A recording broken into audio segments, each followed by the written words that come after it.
In this video, you'll learn how to configure pre- and post-deployment activities in Desktop Central.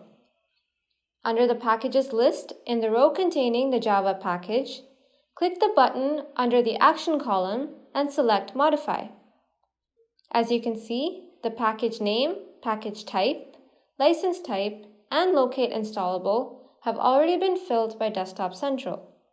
The pre- and post-deployment activities can be only configured for Windows software packages. From the left pane, you can choose pre-deployment activities that will be performed before Java is installed, as well as post-deployment activities to be carried out after. To check the free space of a drive before installing software, choose Check Free Disk Space. Select the disk where the software will be installed and specify the minimum amount of space required.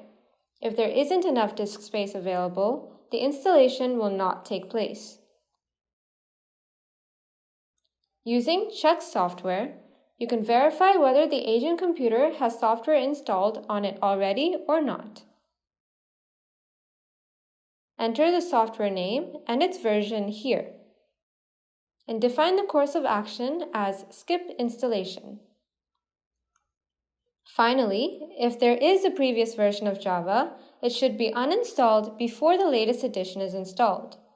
To uninstall the previous version, drag and drop the Uninstall Software action under Pre-Deployment Activities. Here, enter the software name as Java SE Development Kit 8 Update 231 and enter the software version. Fill in the uninstallation string and the silent switch.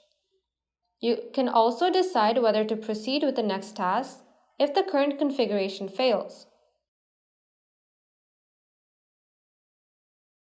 Users can create or append a path after installation. To do this, choose Create or Append Path, and either specify the path manually or browse and select the path.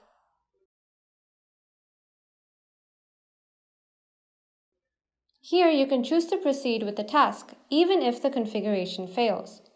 Additionally, custom scripts can be executed after the installation. To do this, choose Custom Script. Here, choose whether the script has to be executed from the repository or command line. Select the script and fill in the script arguments and exit code if needed. You can also upload any dependency files if need be. You have successfully learned to configure pre- and post-deployment activities while creating a software package in Desktop Central.